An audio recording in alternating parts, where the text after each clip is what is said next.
On a June night in 1841, Colonel Edmund Thornhill summoned his household slaves to the drawing room of his Dallas County plantation and made an announcement that left them speechless.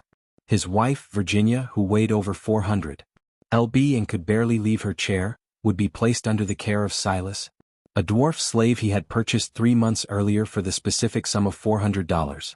What the household did not know, what would only be discovered decades later through documents found sealed in a Charleston vault, was that this was not an act of cruelty or madness. Was the first stage of a medical experiment so disturbing that 7 people had already died in its development, and a secret society of wealthy Southerners had invested thousands of dollars waiting for its success. The Society of Medical Inquiry kept meticulous records, and those records reveal exactly what Colonel Thornhill believed would happen when he gave his dying wife to a slave whose blood he was convinced held the key to her salvation. Before we continue with the story of Thornhill Manor and the nightmare that unfolded behind its closed doors, make sure to subscribe to Liturgy of Fear and hit that notification bell. And tell us in the comments what state or city are you listening from. Now, let us descend into one of Alabama's darkest and most carefully hidden secrets. What happened in the weeks following that announcement would shock even the colonel himself, and the truth would be buried for generations. Colonel Edmund Thornhill returned to Dallas County in late February 1839. His left arm stiff from a Creek warrior's tomahawk that had shattered bone at the Battle of Horseshoe Bend 25 years prior. The wound had never properly healed, leaving him with a permanent reminder of Andrew Jackson's campaign and a morphine dependency that local physicians whispered about in private. At 52, Thornhill carried himself with the rigid bearing of military discipline. His gray eyes perpetually narrowed as if surveying enemy territory. His plantation, inherited from his father-in-law after the old man's convenient death from apoplexy in 1837, sprawled across 1,800 acres of prime cotton land along the Alabama River. The manor itself rose 3 stories from the red clay earth, a Greek revival structure with imposing white columns that seemed to judge anyone approaching. Up the long oak-lined drive. Locals called it Thornhill Manor, though the property deed still bore the name Ridgemont, a detail that would later prove significant. The house contained 23 rooms, most of which remained closed and unused there. Furniture draped in white sheets like shrouded corpses. The basement, which extended far deeper than necessary for a typical root cellar, was strictly off-limits to all household slaves, except for 2 trusted men who never spoke of what they saw below. Dallas County in 1839 was a place of rigid hierarchies and unspoken rules. The county seat of Cahaba, situated at the confluence of the Alabama and Cahaba rivers, had briefly served as Alabama's state capital before flooding drove the government to Montgomery. The displacement left Cahaba with a peculiar character, a town of faded grandeur, populated by former legislators, ambitious planters, and the kind of men who viewed the frontier as a laboratory for social experimentation. The population numbered roughly 4,000 with slaves outnumbering free whites by nearly 3 to 1. Cotton was king, but beneath the Gentile veneer of plantation society, darker currents flowed. Virgilia Thornhill, born Vilia Catherine Ridgemont, had once been considered the belle of mobile society. Portraits from her youth showed a slender woman with delicate features and intelligent dark eyes. But by 1839, at 41 years of age, she had transformed into something that polite society struggled to acknowledge. Her condition, which modern medicine would recognize as a severe thyroid disorder combined with edema, had caused her weight to balloon to an estimated 400 pounds. She could no longer climb stairs without assistance. Her breathing, especially in Alabama's suffocating summer humidity, came in labored gasps that could be heard throughout the manor's first floor. What made Virgilia's situation particularly tragic was her mind, which remained as sharp as ever, trapped inside a body that betrayed her with every movement. She spent her days in a specially reinforced chair in the drawing room, surrounded by medical texts that she read voraciously, desperately searching for some explanation, some cure for her condition. Her husband's attitude toward her had transformed from distant politeness to something that servants whispered resembled clinical fascination. He watched her the way a naturalist might observe a specimen, taking notes in a leather journal he carried everywhere. The household staff consisted of 19 slaves, most of whom worked the fields and lived in the quarters behind the main house. But 6 house servants witnessed the peculiar Dynamics of the Thornhill marriage firsthand. There was Esther, the head cook, a woman in her 50s whose scarred hands testified to years of labor. Her daughter, Celia, served as Virgilia's personal attendant, a position that required discretion and blind loyalty. Two brothers, Marcus and Isaiah, maintained the grounds and served as the colonel's personal attendants, their faces carefully blank whenever they assisted him with his late-night trips to the basement. An older woman named Judith managed the household's daily operations with quiet efficiency, and a young girl named Penny, no more than 12, cleaned the upstairs rooms and was instructed never to enter the colonel's private study. Into this strange household in March 1839 came Silas. The slave auction in Mobile took place on a humid Tuesday morning when the air hung so heavy with moisture that men's shirt collars wilted before noon. Colonel Thornhill had traveled the 100 specifically for this auction, though he told no one true purpose. The auction house, a sturdy brick building near the docks where ships from Africa and the Caribbean unloaded their human cargo, riot of unwashed bodies, fear, and the particular desperation of people being sold like livestock. Silas stood on the auction block at precisely 11 o'clock and the crowd's reaction was immediate. At 3 feet and 9 in tall he was a dwarf, a condition that made him simultaneously fascinating and disturbing to the assembled planters. But what truly caught attention was his bearing. Unlike the other slaves who kept their eyes downcast, Silas met the gaze of potential buyers with an unsettling directness. His body, though diminutive, was powerfully built, his arms disproportionately muscular for his size. His face, weathered beyond his 30-something years, bore a scar that ran from his left temple to his jaw. Souvenir from some past violence. The auctioneer, a red-faced man named Dempsey, seemed uncomfortable. This here is Silas, brought up from the Creole auctions in New Orleans. Previous owner was a Dr. Champ of Louisiana, deceased under unfortunate circumstances. Silas is literate, speaks French and English, has knowledge of medicinal plants, and a certain other specialized skills. That phrase, other specialized skills, caused murmurs in the crowd. Several planters exchanged glances and walked away. In the slave economy of 1839, certain euphemisms carried dark implications. A literate slave was dangerous. One with specialized skills was potentially lethal. But Colonel Thornhill stepped forward, his face betraying no emotion. What exactly are these specialized skills, Mr. Dempsey? The auctioneer leaned down, lowering his voice, though several others could still hear. The previous owner used him for breeding purposes. Colonel claims he sired 17 children, all healthy, all valuable. Also says he has knowledge of anatomy and medical procedures. Assisted the doctor in his practice. Some question about the nature of that practice, which is why we are selling him cheap. Thornhill's eyes narrowed with interest. How cheap? $400, sir. Half what you would pay for a prime field hand, considering his physical limitations. The bidding was brief. A planter from Montgomery offered $300. Another went to $350. But when Thornhill called out $400 in a voice that had no competition, the others fell silent. Money changed hands, papers were signed, and by noon, Silas was shackled in the back of Thornhill's wagon, beginning the long journey to Dallas County. They traveled for 3 days, stopping at roadside taverns where Silas remained chained in the wagon bed. Thornhill barely spoke to his new acquisition, except to offer water and hard biscuits. But on the second night, camped beside the road under a moon that turned the Alabama landscape silver and strange, the colonel finally broke his silence. Can you truly read, Silas? Yes, master. The voice was deep, incongruous, coming from such a small frame with an accent that suggested education beyond what any slave should possess. And your knowledge of medicine. Is that true, or was Dempsey inflating your value? Silas turned his head, meeting Thornhill's gaze in the firelight. Dr. Beauchamp trained me for 8 years, master. He believed that small hands were advantageous for certain delicate procedures. I assisted in over 200 surgeries before his death. And what caused his death? Yellow fever, master. Same epidemic that killed half of New Orleans in '37. Thornhill studied him for a long moment. You're lying. I checked the death records before I came to Mobile. Dr. Henry Beauchamp died of arsenic poisoning. The inquest could not determine if it was accidental or murder. You were sold by his widow, specifically to remove you from New Orleans before certain questions could be asked. Silas said nothing, but something flickered in his eyes. something that might have been respect for the colonel's thoroughness or perhaps recognition of a kindred calculating intelligence.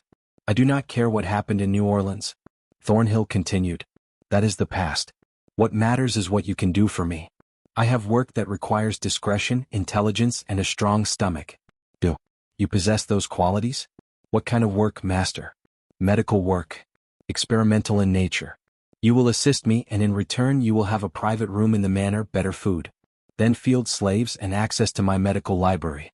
You will also have certain privileges that others do not enjoy. But you will speak to no one about what we do. If you betray my confidence, your death will be slow and creative. Do we understand each other? Yes, master. Good. Thornhill leaned back, his damaged arm cradled against his chest. When we arrive at the manor, you will meet my wife. You will be respectful, obedient, and attentive to her needs. She suffers from a condition that conventional medicine cannot cure. I intend to try unconventional methods. They arrived at Thornhill Manor on a Thursday afternoon when storm clouds gathered on the horizon and the air crackled with pre-storm electricity. The household slaves came out to meet the wagon, their faces carefully neutral as they regarded the new arrival. Silas, now unchained but acutely aware that escape into the surrounding countryside would be suicidal for someone of his distinctive appearance, climbed down and stood waiting for instructions. Vigilia. Thornhill received him in the drawing room, seated in her reinforced chair near the window where afternoon light illuminated her with cruel clarity. She wore a dress of deep green silk that had been specially constructed to accommodate her size, and her hair, still thick and dark despite her age, was arranged in an elaborate style that suggested vanity had not entirely died within her. So this is the one, she said, her voice surprisingly melodious. She studied Silas with the same clinical detachment her husband had displayed. Come closer. Let me see you properly. Silas obeyed, stepping into the light. At his height, he was almost at eye level with Vigilia despite her seated position. She reached out and took his chin in her hand, turning his face side to side, examining him like a horse buyer checking teeth. Edmund says, you have medical knowledge. Yes, mistress. And breeding capabilities. Her tone was matter-of-fact, discussing him as one might discuss livestock. Genetics. 17 children, I am told, all healthy. So I have been told, mistress. I never met most of them. They were sold shortly after birth. Something flickered across Vigilia's face. An emotion too quick to identify. Of course they were. That is the nature of our peculiar institution, is it not? But we are not interested in children, Silas. We have other goals. My husband has explained nothing to you, I assume. No, mistress. Typical Edmund. He enjoys his mysteries. She released his chin and sat back. Her breathing labored from even that small exertion. I am dying, Silas. Slowly? Yes, but inevitably. This body is destroying itself, growing larger and weaker with each passing month. Conventional doctors offer leeches and mercury, prayer and resignation. But my husband and I believe there are other possibilities. Older knowledge, experimental procedures, methods that the medical establishment considers unethical or even heretical. Colonel Thornhill entered the room, his boots clicking on the polished floor. That is enough for now, Vilia. Silas needs to see his quarters and understand his duties before we discuss theory. Theory? Vigilia laughed, a sound that dissolved into coughing. Is that what we are calling it, Edmund? How delightfully academic. Thornhill's jaw tightened. Celia, show Silas to the small room off the kitchen. You will take his meals with the house staff and attend me in my study each morning at 6 o'clock sharp. Silas, you are dismissed. But as Silas followed Celia out, he heard Vigilia's voice. Lower now. Speaking to her husband. He is perfect, Edmund. Exactly what we need. When do we begin? Soon, my dear. Very soon. The room Silas was given had once been a pantry, barely large enough for the narrow bed and small table it now contained, but it had a lock on the inside, a luxury no field slave would ever know, and a window that overlooked the kitchen garden. More importantly, it was near the basement door, and in the nights that followed, Silas would lie awake listening to sounds that drifted up from below. Footsteps, muffled voices, and occasionally a sound that might have been crying or might have been something else entirely. His duties began simply enough. Each morning he attended Colonel Thornhill in the study, a room lined with bookshelves containing volumes on medicine, anatomy, natural philosophy, and subjects more obscure. Thornhill would dictate notes while Silas wrote in a clear hand, documenting observations. About Vigilia's condition. Her weight measured on a special scale brought from Mobile, her food intake carefully monitored, her breathing patterns, the swelling in her ankles, the quality of her sleep. But there were other notebooks, 2 older ones that Thornhill sometimes consulted but never let Silas touch. Their leather covers were stained with substances that might have been ink or might have been blood. And the glimpses Silas caught of their contents showed anatomical drawings of a precision and detail that suggested first-hand observation of a disturbing nature. "You are wondering about my methods," Thornhill said one morning, catching Silas staring at one of the closed notebooks. "That is natural. Curiosity is the mark of intelligence. But you must understand something, Silas. Medicine, as it is currently practiced, is barbaric. Leeches and laudanum, prayer and ignorance. The human body is a machine. Complex, yes, but ultimately understandable. The ancients knew this. The Egyptians, the Greeks. They studied anatomy through direct observation. But then came the dark ages of Christian morality, where touching a corpse was sin and knowledge was heresy." He pulled down one of the older volumes. Its pages yellowed with age. "There are men in Europe even now who understand that progress requires sacrifice, who recognize that some knowledge can only be gained through methods that society considers immoral. I studied with one such man in Charleston before the war, Dr. Nathaniel Rutledge, Constance's father. He taught me that the boundaries between life and death, health and disease are more fluid than we imagine. That with the right techniques, the right understanding, we can transfer vitality from one vessel to another." Silas kept his face carefully neutral. "Transfer vitality, master. Have you never wondered why some people thrive while others waste away? Why a child can survive injuries that would kill an adult? Or why some bloodlines seem cursed with illness while others flourish? It is not God's will, Silas. It is biology, and biology can be manipulated." Over the following weeks, Silas learned the true nature of his duties. He was to assist in procedures conducted in the basement laboratory, a space that had been carefully constructed during the house's renovation in 1837. The room was large, surprisingly well lit by multiple oil lamps, and equipped with a level of medical sophistication that would have impressed any surgeon of the era. There were examination tables with leather restraints, cabinets containing surgical instruments of gleaming steel, glass containers holding specimens preserved in alcohol, and an entire wall of detailed anatomical charts. But it was the other equipment that revealed the true purpose of this space. Strange machines of brass and wood designed to measure and manipulate the human body in ways that had no legitimate medical application. Devices for bloodletting that could drain a person to the point of death and then theoretically reverse the process. Complicated systems of tubes and pumps that suggested transfusion or something even more disturbing. "We begin with simple observation," Thornhill explained during Silas's first visit to the laboratory. "We must establish baseline measurements for both subjects before we can attempt any transfer." "Both subjects, master." Thornhill smiled, an expression that never reached his eyes. "You do not think this is only about my wife, do you?" "No, Silas. This is about testing a theory. If vitality can be transferred, if the life force, the essential energy that some call the humerus and others call the vital spirit, if that can be moved from one body to another, then we must have a donor and a recipient. Vilja will be the recipient. You, my intelligent friend, are the donor." The room seemed to grow colder. Silas kept his voice steady. "You mean to kill me, master? Kill you? No, no. That would be wasteful. The process, if it works, should not be fatal to either party. Dr. Rutledge's research suggested that vitality could be shared, transferred in measured amounts like blood in a transfusion. You will be weakened certainly, but you will recover and the process can be repeated. Think of it as donating blood, but instead of blood, we are transferring something more fundamental. And if it does not work, then we will have learned something valuable and we will try again with modifications. Science, Silas, is built on failure. Each unsuccessful attempt brings us closer to success." What Thornhill did not say, what Silas understood with cold clarity, was that modifications likely meant testing on other subjects.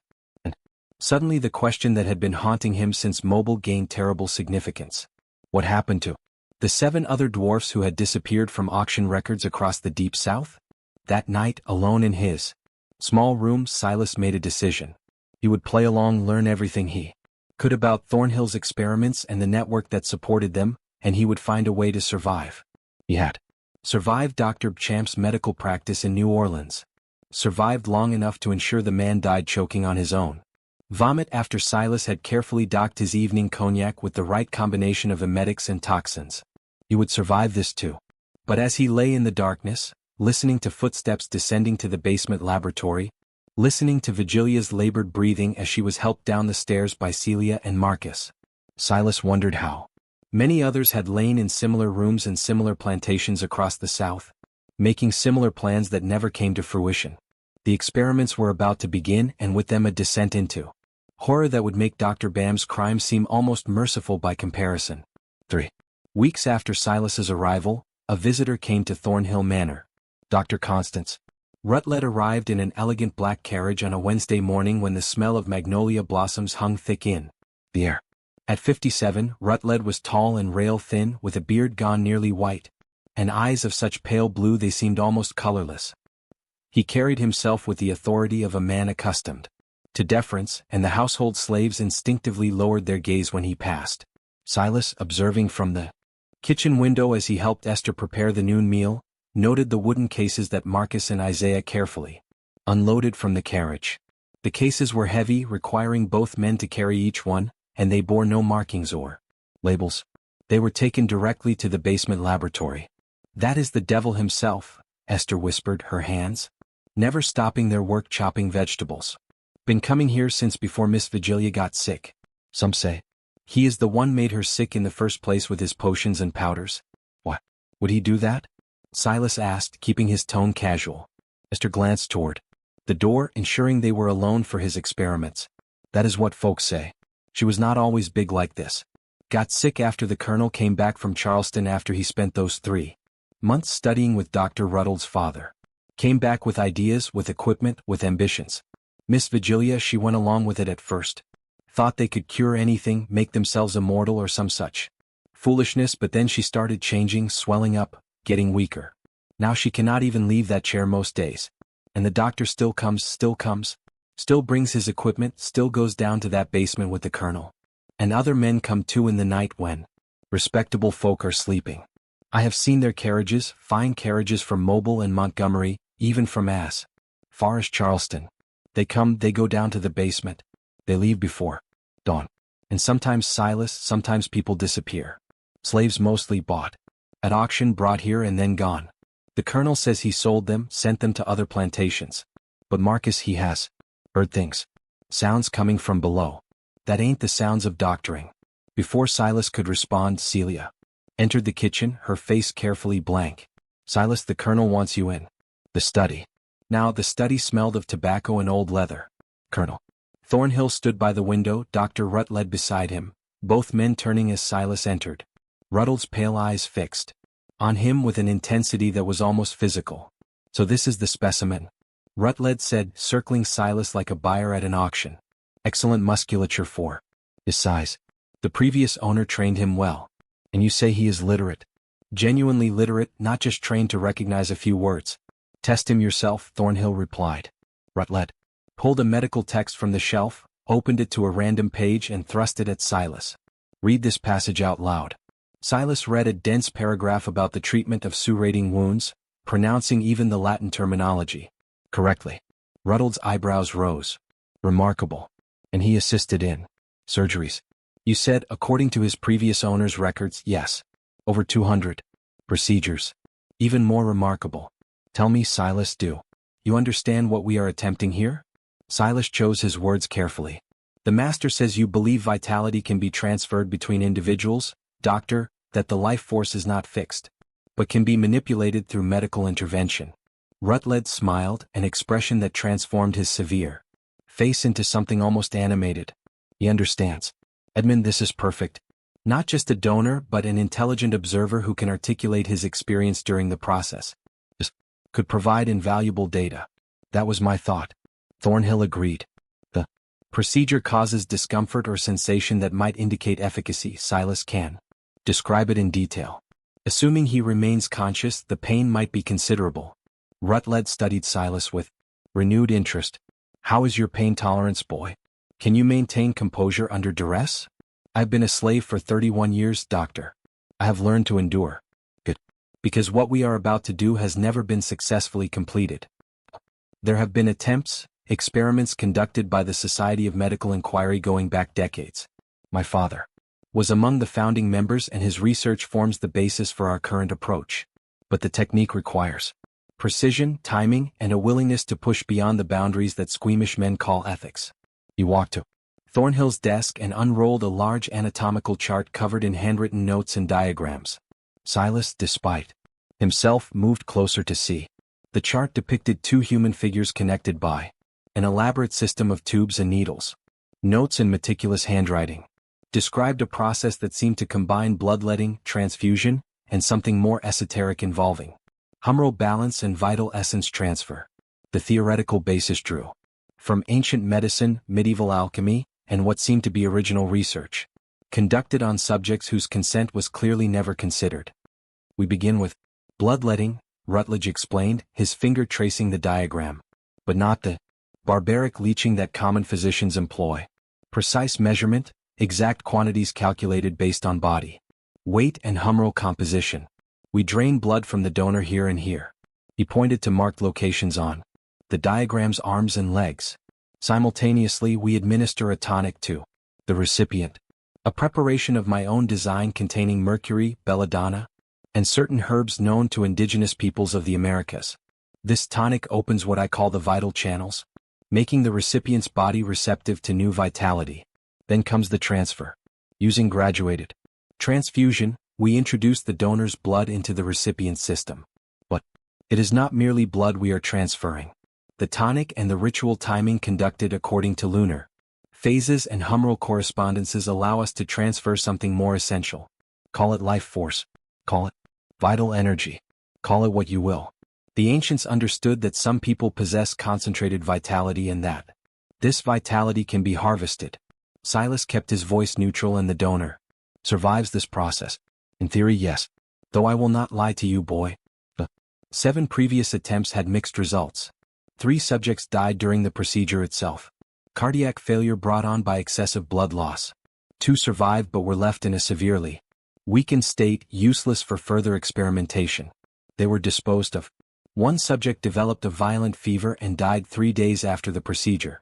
And 1, most interesting, seemed to survive relatively intact but developed a peculiar madness, claiming he could feel pieces of himself living inside the recipient. He had to be put down before he became dangerous. Encouraging odds, Silas said dryly, earning sharp looks from both men. Rutledge laughed. Yes, spirit. I like that. Spirit means strong. Vitality. Edmund, he will make an excellent donor, but we must be careful. The society has invested considerable resources in this research, and they expect results. Success here could lead to breakthroughs that will transform medicine. Imagine a world where the young and vital could extend the lives of the wealthy and wise, where senators and presidents need not fear age or disease because they have access to renewal through controlled transfer. The implications for society are staggering. When do you wish to proceed? Thornhill asked. The new moon is in 6 days. That provides optimal conditions according to the humoral calendar. We will need the recipient prepared, the donor prepared, and absolute privacy. No household slaves can know the exact timing or witness the procedure itself. Can you ensure discretion? Marcus and Isaiah are loyal. They will guard the doors and ensure no one interrupts. And your wife, is she prepared? Vigilia understands what we are attempting. She is eager to begin. Rutledge nodded slowly. Then we proceed in 6 days. I will return the day before with the final equipment and tonics. In the meantime, Edmund, keep the donor well fed and healthy. We need him at peak vitality for the transfer to have maximum effect. Any weakness or illness in him could compromise the entire procedure. As Silas was dismissed and returned to the kitchen, his mind raced. 6 days. He had 6 days to decide whether to attempt escape, knowing that, as a dwarf slave running through rural Alabama, he would be captured within hours, or to submit to a procedure that had a 7 to 8 failure rate resulting in death or worse. But there was a third option, one that Dr. Beauchamp had taught him through bitter experience. If you cannot escape and you cannot refuse, then you manipulate the situation to your advantage. You watch, you learn. You wait for the moment when your captor's confidence makes them careless, and then you strike. That night Silas began preparing His room contained little, but what he had was enough. Small knife used for cutting vegetables smuggled from the kitchen. A bottle of laudanum he had palmed from Thornhill's study when the colonel's attention was elsewhere. And most importantly, his mind, which held knowledge that Beauchamp had imparted during 8 years of training, knowledge of anatomy and toxicology that most physicians never learned. He also began listening more carefully to the house, mapping its rhythms and secrets. The basement laboratory could be reached by 2 routes. The obvious door off the kitchen and a second entrance from the colonel's ground floor bedroom, a door concealed behind a bookshelf. The laboratory itself had no windows, but the ventilation system necessary to remove the fumes from chemical experiments led to a grating on the north side of the house. And most tellingly, Silas discovered that he was not the only one making preparations. On the 3rd night before the scheduled procedure, he woke to sounds of movement in the house. Creeping to his door, he peered out to see Celia descending to the basement carrying fresh linens. An hour later, she emerged looking shaken, her hands trembling as she climbed back to the upper floor. The next morning, Silas found a moment alone with her in the wash house. "You saw something," he said quietly. "Last night?" Celia's eyes widened with fear. "I cannot talk about it. The colonel will have me whipped if I say anything. I'm going to be in that basement in 3 days, Celia. Whatever you saw, I need to know." She glanced around, ensuring they were alone, then leaned close. "There are cages down there, Silas. Iron cages built into the walls, and in one of them there is a man, or what is left of a man. He cannot speak, cannot do anything but stare. His skin is wrong, covered in marks like he has been cut open and sewn back up dozens of times. The colonel says he is a failed experiment, kept alive for observation. When I brought the linens, Dr. Rutledge was measuring him, writing notes about how long he had survived in his current state. How long has he been there? I do not know. Months at least, maybe longer. Silas, they are going to do worse to you. I have heard them talking. This is not about curing Miss Vigilia. This is about something else. Something they call the ultimate experiment. They talk about it like preachers talk about salvation. Like it is the most important thing in the world. And they do not care who dies to achieve it." Silas absorbed this information, feeling his options narrow further. If there was already a subject being kept in the basement, a failed experiment, then Thornhill and Rutledge had gone far beyond theoretical research. They were conducting systematic human experimentation, and the Society of Medical Inquiry, whatever that organization was, supported and funded their work. "Celia, if something happens to me, if the procedure goes wrong, you need to tell people what you have seen. Tell the other slaves. Tell anyone who will listen." She shook her head frantically. "No one will believe a slave's word against the colonel's. Even if they did, the society would protect him. They have members in every major city in the South, judges and politicians and wealthy men. Marcus says they are like the Freemasons but worse. A secret brotherhood devoted to this twisted medical research. They protect each other, cover up scandals, make evidence disappear. If I talk, I will just disappear too." She was right, and Silas knew it. Whatever happened in that basement in 3 days, the truth would be buried along with any victims. Unless he could find a way not just to survive, but to expose what was happening in a way that could not be ignored or suppressed. The problem was, he had no idea how to do that. Not yet. The day of the procedure dawned gray and oppressive. The air so thick with humidity that breathing felt like drowning. Storm clouds gathered on the horizon but never came closer. As if even the weather was holding its breath.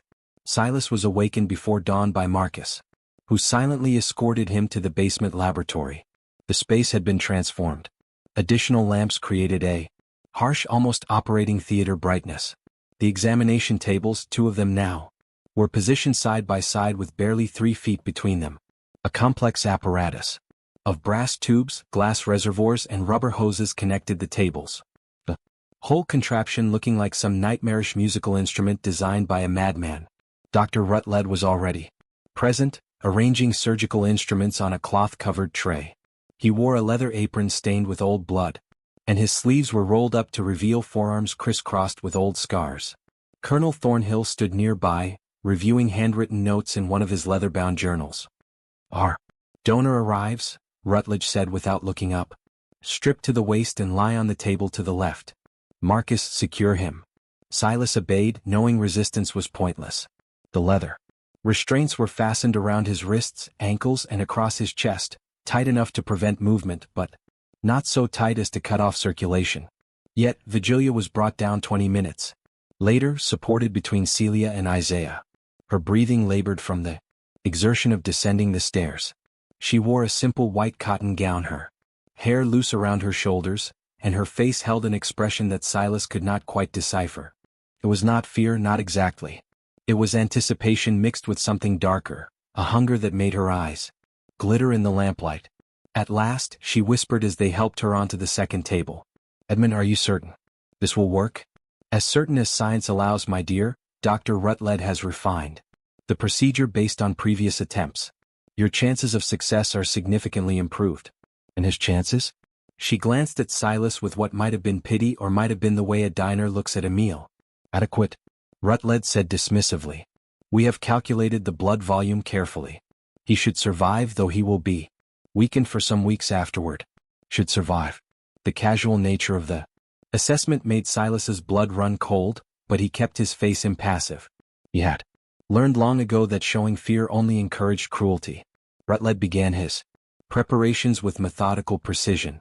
First, he administered a dose of laudanum to both subjects, enough to dull pain without inducing unconsciousness. Silas felt the familiar warmth spreading through his limbs, the slight detachment that came with the drug. Then came a series of measurements.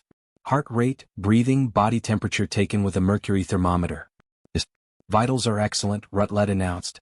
"Pulse strong and steady at 68 beats per minute. The donor is in optimal condition and the recipient Thornhill, who had been examining Vigilia, consulted his notes. Pulse elevated at 92, breathing labored but stable. She is ready. Then we begin. Marcus, Isaiah. Take your positions at the doors.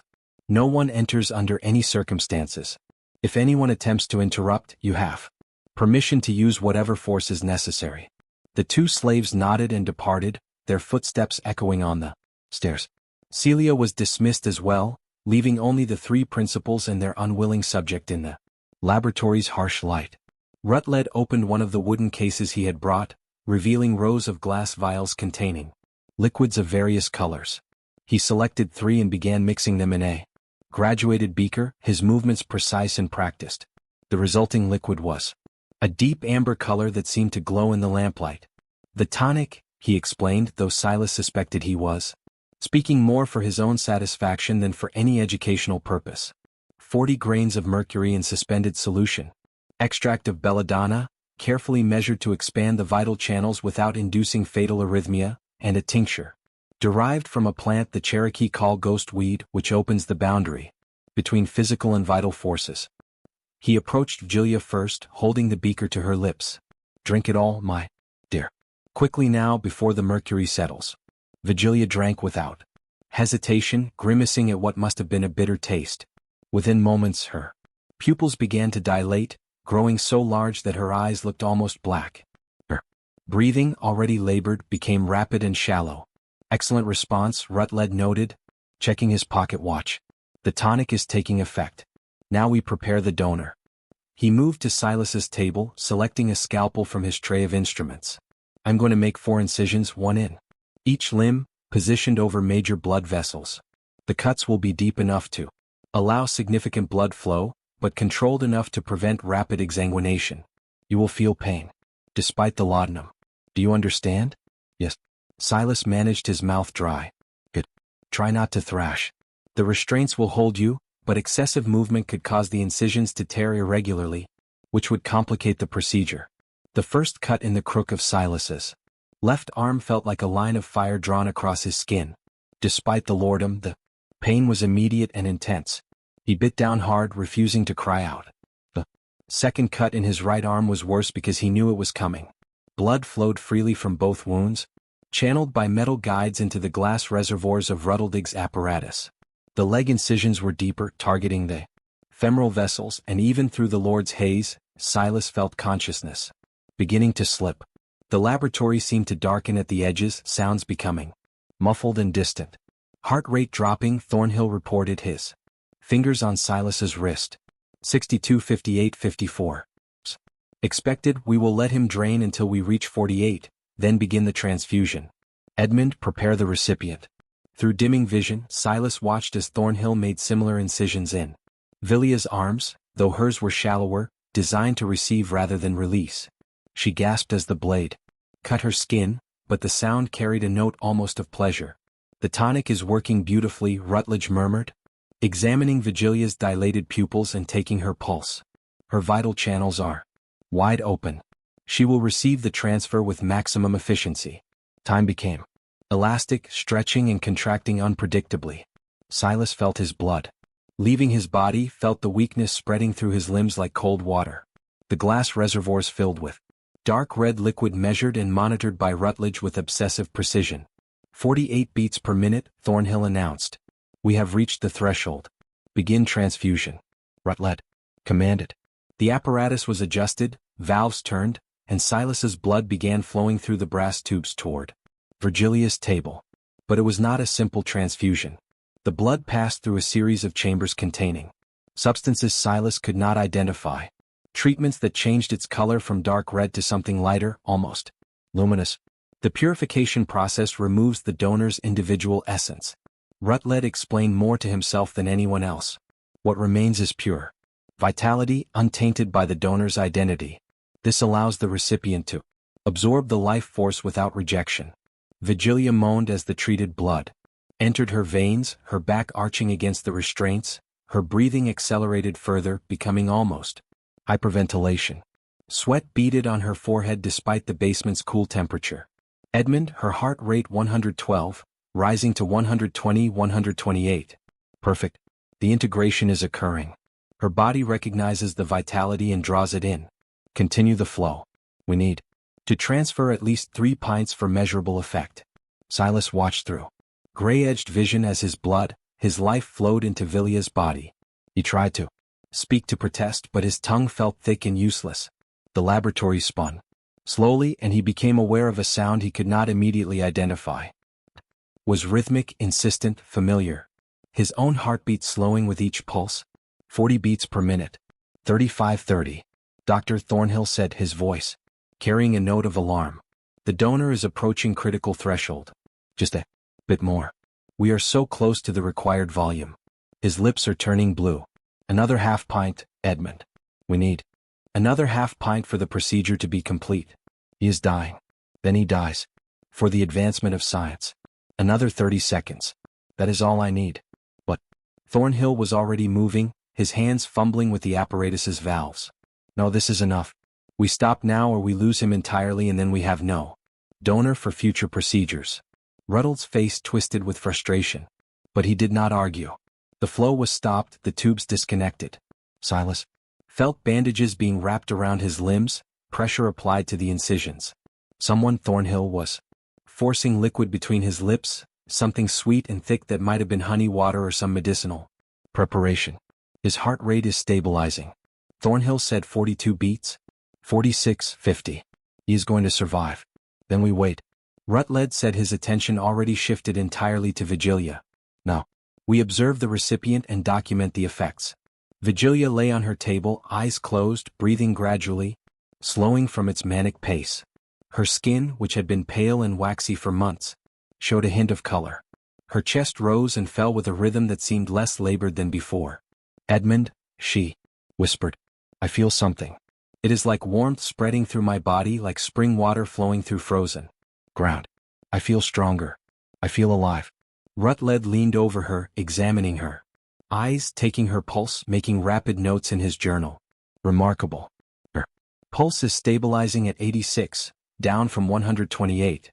Respiration is deeper and more regular. The integration appears successful. How long before we know if the effects are permanent?" Thornhill. "Hours at minimum, days more likely.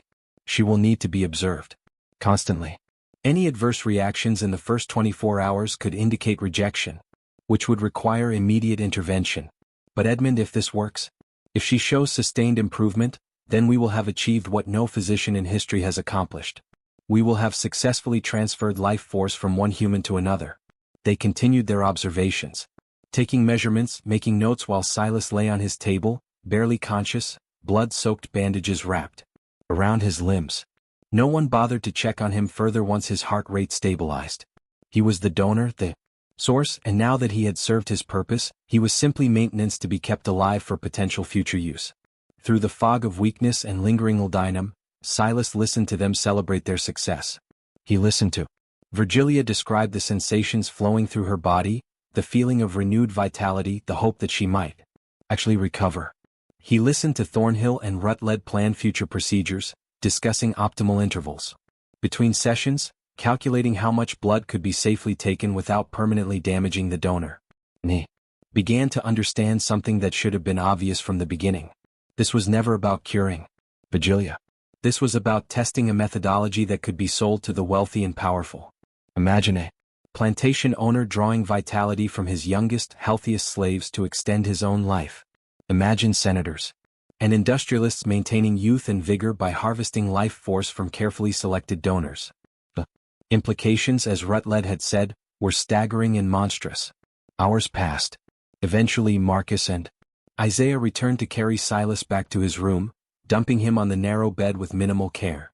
Esther appeared with broth and bandages, her face carefully blank as she tended to his wounds.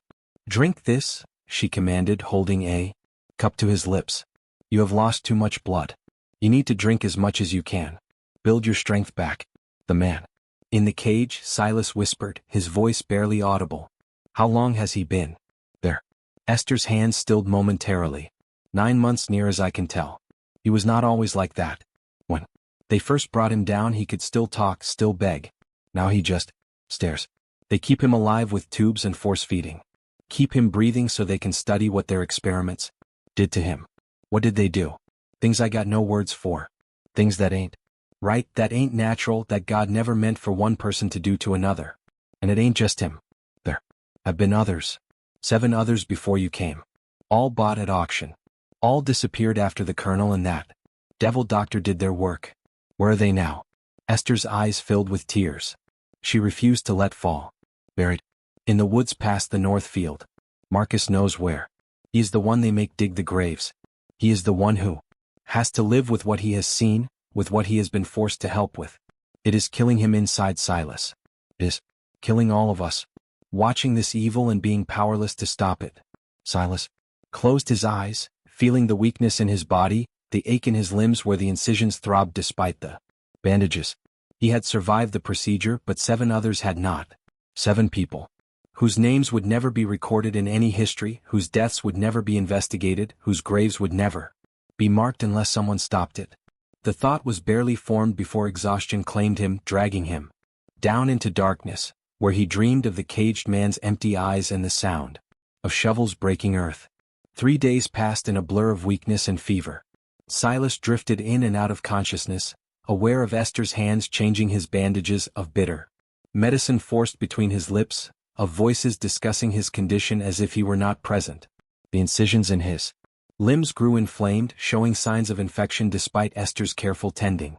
On the 4th day his fever broke, and he woke to find Dr. Rutledge standing beside his bed, examining the wounds with clinical detachment. "The infection is responding to treatment," Rutledge announced to Thornhill, who stood in the doorway. "He should recover full function within 2 weeks. The blood loss was substantial but not permanently damaging.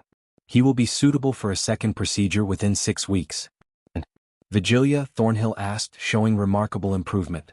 "Her breathing is significantly better. The edema in her ankles has reduced by nearly 40% and she has lost approximately 15 pounds.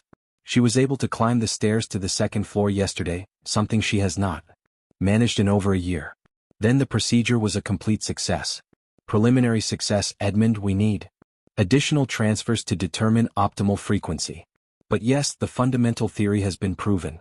Vitality can be successfully transferred from donor to recipient with measurable physiological improvement."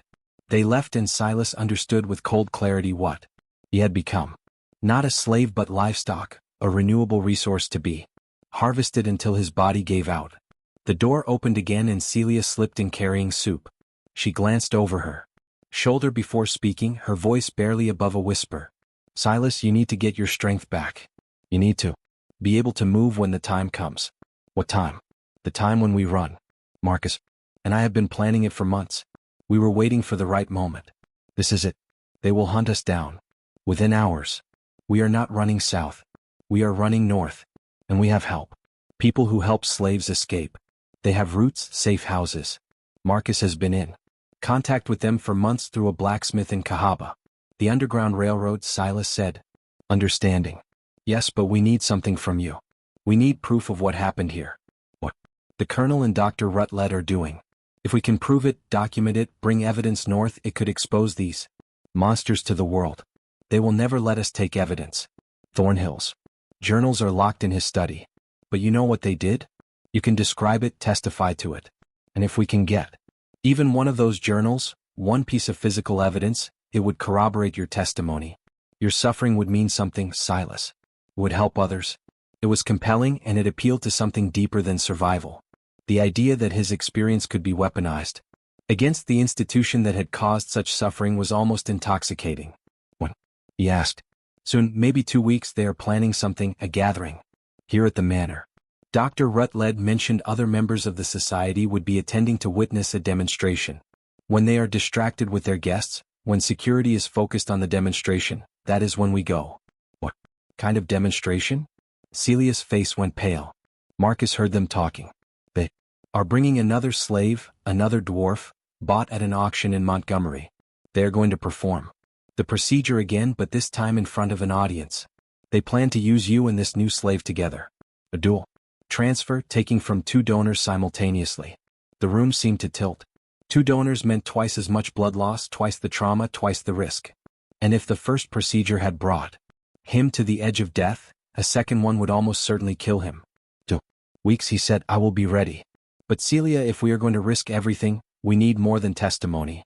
We need one of those journals or something even better. What could be better? The man in the cage. If we could free him, bring him north as living evidence of what they have done. No one could deny it. A human being mutilated by medical experimentation would be proof that no amount of propaganda could suppress. Celia shook her head frantically. He cannot walk, Silas. He cannot even speak.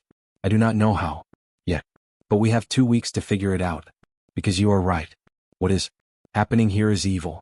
And if we do nothing, if we just run and save ourselves, then 7 people have died. For nothing. She studied him for a long moment, then nodded. Marcus will come. Tonight. You 2 can plan together, but Silas, be careful. If they suspect anything, they will kill us all. They have too much invested in this work. Too many powerful people supporting them. After she left, Silas forced himself to eat despite nausea. 2 weeks, 14 days to prepare for an escape with minimal chance of success. But even a minimal chance was better than certain death. He thought of the 7 graves in the woods beyond the north field. 7 people whose names he did not know, whose stories would never be told. They deserved better. They deserved to be remembered, to have their deaths mean something.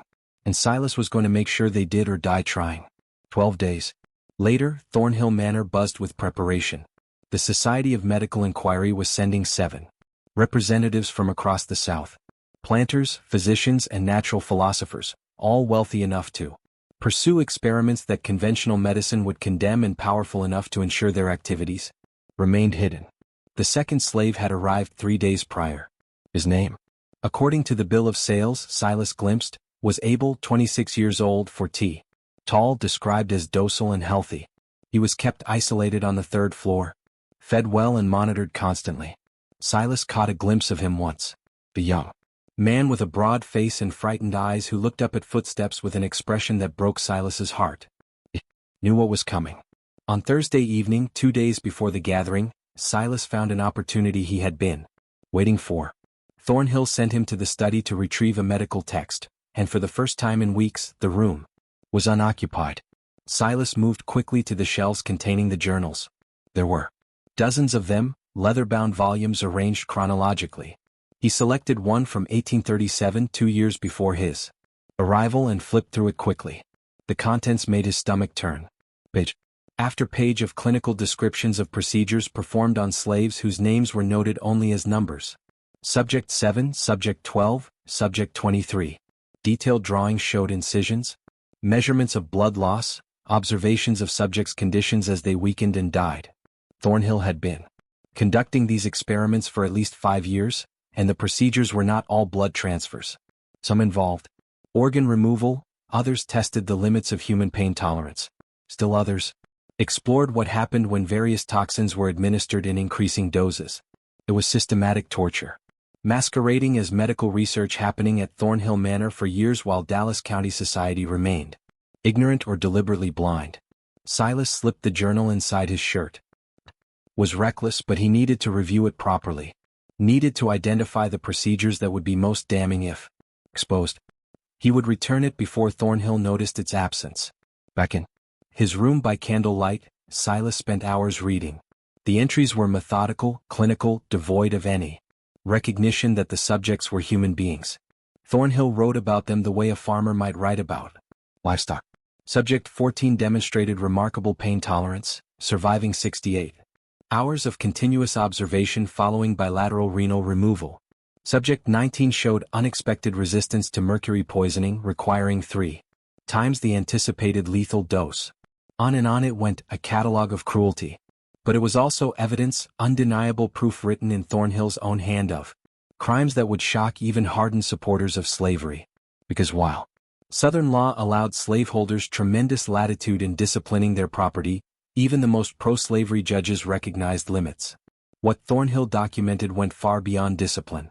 Was experimentation that served no practical purpose, that advanced no legitimate medical knowledge, that existed only to satisfy sadistic curiosities. Silas copied key passages onto scraps of paper he had scavenged. Memorizing others, he studied the anatomical drawings, understanding for the first time the full scope of what the Society of Medical Inquiry was attempting. They believed they were pioneers, explorers of human biology. They saw themselves as future heroes who would be celebrated once their work bore fruit. Silas saw them as monsters who had convinced themselves that their victims' humanity did not matter. Before dawn he returned the journal to its place on the shelf, ensuring it was positioned exactly as he had found it. But the information he had copied was now hidden beneath a loose floorboard in his room, ready to be retrieved when they made their escape. Friday brought the arrival of the society members, and with them an atmosphere of carnival excitement that made Silas's skin crawl. The guests arrived throughout the day in expensive carriages. Silas watched from the kitchen window as they greeted Thornhill like brothers, shaking hands and speaking in loud voices about their anticipation for tomorrow's demonstration. He managed to glimpse the guest registry when sent to the study with refreshments. The names recorded there represented power and wealth from across the deep South. Dr. Samuel Pendergast from Charleston listed as the Society's secretary. Judge Horace Levinson from Mobile, a circuit court judge with political ambitions. Preston Farope, a cotton broker from Savannah. Dr. Elias Grimsley, professor of anatomy at a medical college in Richmond, and 3 wealthy planters from Mississippi and Louisiana, whose names Silas committed to memory. These were not fringe fanatics. These were established men of society, respectable by every conventional measure, who gathered to witness human experimentation they would publicly condemn, but privately funded. Dinner Friday evening was elaborate, with Esther and the kitchen staff preparing courses that used up a month's worth of provisions. Silas, required to serve at table alongside Marcus, stood silently while the guests discussed their expectations for the demonstration. I confess skepticism about the transfusion method, Judge Levinson said, his jowls quivering. Previous attempts at blood transfer have resulted in universally fatal outcomes. What makes your procedure different, Edmund?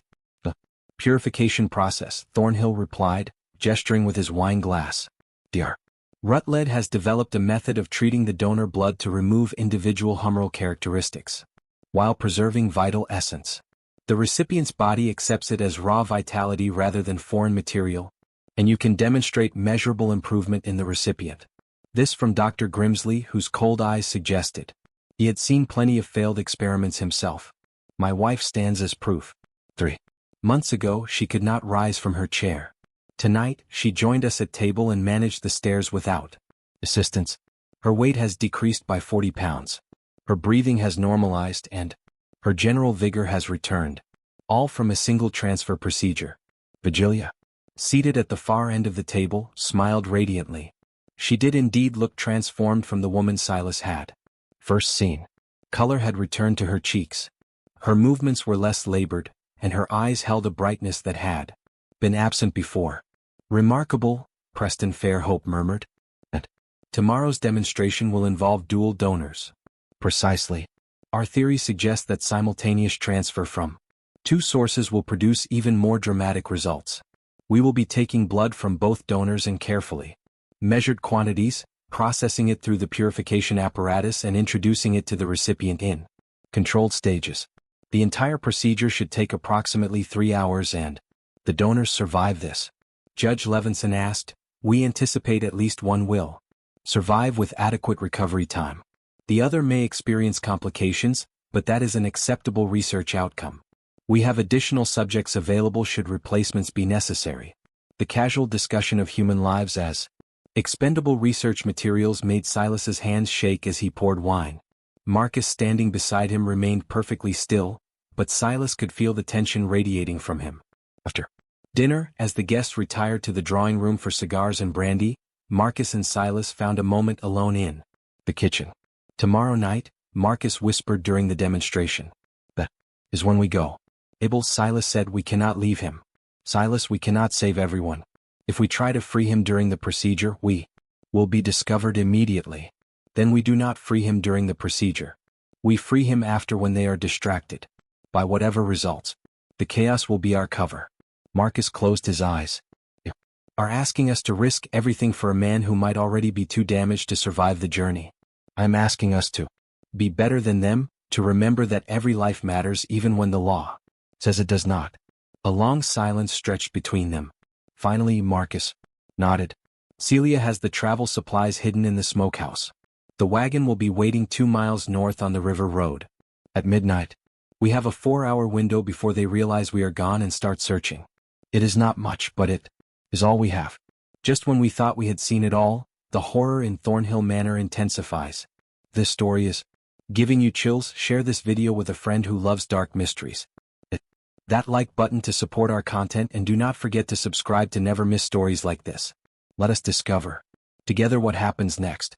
Saturday evening arrived with oppressive humidity that made the air feel solid. The basement laboratory had been prepared for observers with chairs arranged in a semicircle around the 2 examination tables. Additional lamps created a theatrical brightness that made the space feel both clinical and nightmarish. Silas and Abel were brought down separately. Abel was crying silently, tears streaming down his face as Isaiah helped him onto one of the tables. Silas climbed onto his table. Without assistance, his jaw set, his mind focused on survival and what would come after. The society members filed in, taking their seats with the anticipation of theatergoers awaiting a performance. They carried notebooks and pencils, prepared to document what they witnessed. Dr. Rutledge, wearing his blood-stained leather apron, explained the procedure in detail, while Thornhill prepared the instruments.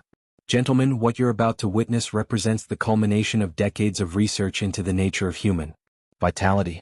We will be transferring life force from 2 donors simultaneously to a single recipient, my colleague's wife, who suffers from a degenerative condition that conventional medicine cannot address. He gestured to Vigilia, who had been positioned in a specially designed reclining chair near the tables. She wore a simple white gown, her hair loose, and her expression was one of eager anticipation. The procedure begins with precise incisions at 4 points on each donor, targeting major blood vessels. The blood flows through our purification apparatus, which removes individual characteristics while preserving vital essence. The purified vitality is then introduced to the recipient through controlled transfusion. The entire process is carefully monitored to prevent fatal exsanguination of the donors. How much blood will you take from each donor? Dr. Grimsley asked, his pencil poised over his notebook. Approximately 3 pints. From each for a total of 6 pints introduced to the recipient. This exceeds the volume taken in the previous successful procedure, but our calculations suggest the recipient can absorb this quantity with dramatic effect. And if the donors cannot survive losing 3 pints, Rutledge smiled coldly, then we will have established the upper limits of sustainable donation, which is valuable data in itself. Science requires sacrifice, gentlemen. That is the nature of progress. The procedure began with brutal efficiency. Rutledge made the incisions on both donors simultaneously, working with a speed that spoke of extensive practice. Blood flowed into the glass reservoirs, dark and thick in the lamplight. Abel screamed a sound that filled the laboratory and made several observers shift uncomfortably in their chairs. Silas bit down on the leather strap they had given him, refusing to make a sound that would give them satisfaction. The pain was worse than the first time because his body was still recovering.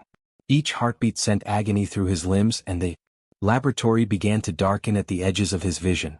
He could hear Rutledge calling out measurements, hear Thornhill responding with Abel's vital signs, hear the society members murmuring observations and questions. 3 pints. They were taking 3 pints of blood from each of them. And Silas knew with certainty that this was too much. The first procedure had taken him to the edge of death with less volume. This would kill him, kill Abel, kill them. Both while these men watched and took notes. But then something unexpected happened. As the purified blood began flowing into Vigilia's veins, as her body began absorbing the transferred vitality, she started convulsing. Her back arched, her hands clutched at the chair's armrests, and a sound emerged from her throat that was neither scream nor moan but something more primal. Edmund Rutledge shouted her heart rate. It is escalating dangerously. 140 beats per minute, Thornhill called out, his voice tight with alarm. 150, 160. This is tachycardia. We need to stop the transfusion. Not yet. We are so close to complete transfer. Her body is just adjusting to the increased volume. But Villia's convulsions worsened. Foam appeared at the corners of her mouth, and her eyes rolled back until only the whites showed. The society members were on their feet now, some moving closer for better observation, others backing toward the stairs.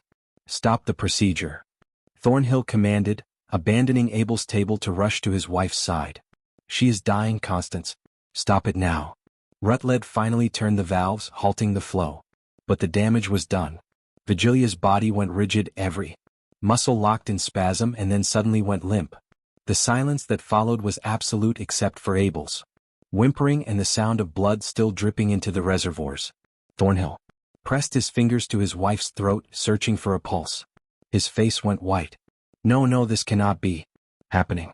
Constance, do something. Rutledge moved to examine Vigilia, his hands moving with clinical precision, even as his eyes showed something that might have been panic. Cardiac arrest. The heart could not handle the volume or the intensity of the transfer. Edmund, I'm sorry, but she is gone. The laboratory erupted in chaos.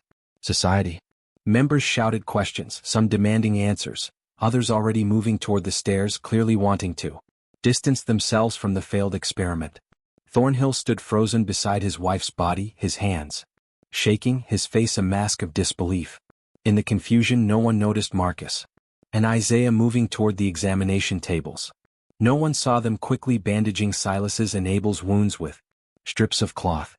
No one noticed Celia appearing at the laboratory door with bundles of supplies. Now Marcus hissed, helping Silas off the table. Silas's legs nearly gave out, but Marcus held him up. Isaiah did the same for Abel, who could barely remain conscious. They moved toward a corner of the laboratory that the chaos had left unguarded. Behind a tall cabinet stood a second door, one that led to the tunnel system Silas had learned about during his observations. It was used for moving supplies and presumably for disposing of bodies when experiments went wrong. The tunnel was dark and smelled of earth and decay. Marcus led the way with a single lantern, moving as quickly as the wounded men could manage. Behind them they could hear shouts from the laboratory, hear Thornhill's voice rising in anguish and rage. He will realize we are gone soon, Celia whispered, supporting Abel on his other side. When he does, they will come after us with dogs and guns. Then we move fast, Marcus said grimly. The tunnel exits near the north field. From there, it is half a mile through the woods to the river road. But Silas stopped, leaning heavily against the tunnel wall. The man in the cage. We cannot leave him. Silas, there is no time. There is always time to choose who we are. Marcus, please. Marcus cursed under his breath, but doubled back toward a side passage. 2 minutes later he returned, supporting a skeletal figure whose eyes stared at nothing. The caged man was lighter than he should have been, his body wasted by months of captivity and experimentation. They emerged from the tunnel into the cool night air, the smell of magnolias almost overwhelming after the basement stench. Behind them, they could hear shouts growing louder. Thornhill had discovered their escape. The journey through the woods was agony. Silas's legs threatened to give out with every step. Abel drifted in and out of consciousness, and the caged man had to be carried. But Marcus knew every path, every hidden trail, and Celia moved with desperate determination.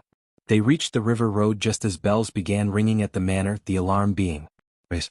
A covered wagon waited in the shadows, driven by a free black man named Josiah, who asked no questions, simply gestured for them to climb in. "There is a checkpoint 5 miles north," Josiah said quietly as the wagon lurched forward. "We get past that and we have a chance. You will need to stay absolutely silent." They huddled in the wagon bed, covered by tarps and sacks of grain. Silas felt Abel's labored breathing beside him, felt the caged man's stillness, felt his own consciousness threatening to slip away. He clutched the papers hidden in his shirt, the copied journal entries that proved what had happened at Thornhill Manor. The checkpoint was terrifying. Voices outside, lanterns swinging close, someone asking Josiah about his cargo. But Josiah's papers were in order. His manner was calm. And after long minutes, the wagon rolled forward again. They traveled for 3 days through the Underground Railroad network, moving from safe house to safe house, always north. Abel regained some strength.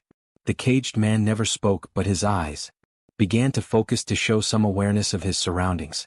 And Silas, despite his weakness, spent hours each night adding to his written testimony, documenting everything he had witnessed. Epilogue. In the autumn of 1841, a pamphlet appeared in Philadelphia titled "Medical Atrocities in the Southern States, the Testimony of Silas Concerning Thornhill Manor." It was published by the American Anti-Slavery Society and distributed throughout the northern states.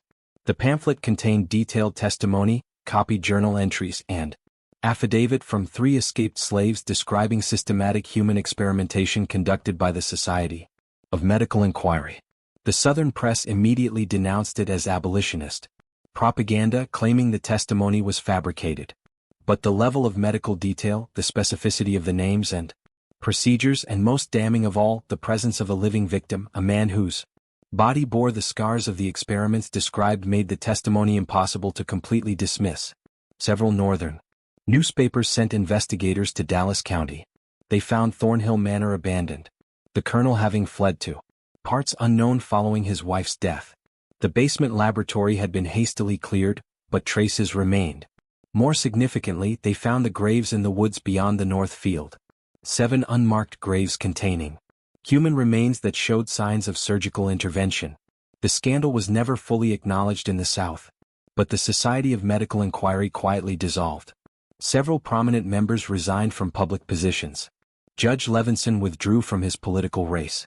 Dr. Rutledge disappeared. Some said to South America, others to Europe. Silas, Abel, and the man they had rescued from the cage reached Canada in December 1841. The caged man, whose real name was Samuel, and who slowly regained the ability to speak, lived for 3 more years before his damaged body finally gave out. But he lived those years as a free man, and his testimony before Canadian abolition societies helped fuel the growing movement against slavery. Silas never stopped writing, never stopped documenting, never stopped speaking about what he had witnessed. His testimony was cited in abolitionist literature for decades, a reminder of what happened when some human beings were granted absolute power over others. The surgical instruments found beneath Thornhill Manor in 1923, 82 years after they were buried, were eventually donated to a medical museum where they remain today. A silent testament to the horrors that occurred in that basement laboratory.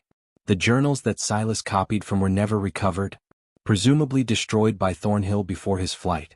But the story survived. The testimony survived. The memory of 7 people who died as subjects in twisted experiments survived, carried forward by a man who refused to let their suffering be forgotten.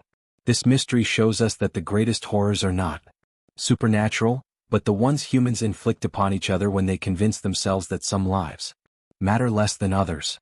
What do you think of this story? Do you believe everything was revealed? Leave your comment below. If you enjoyed this tale and want more horror stories like this, subscribe, hit the notification bell, and share with someone who loves mysteries. See you in the next video.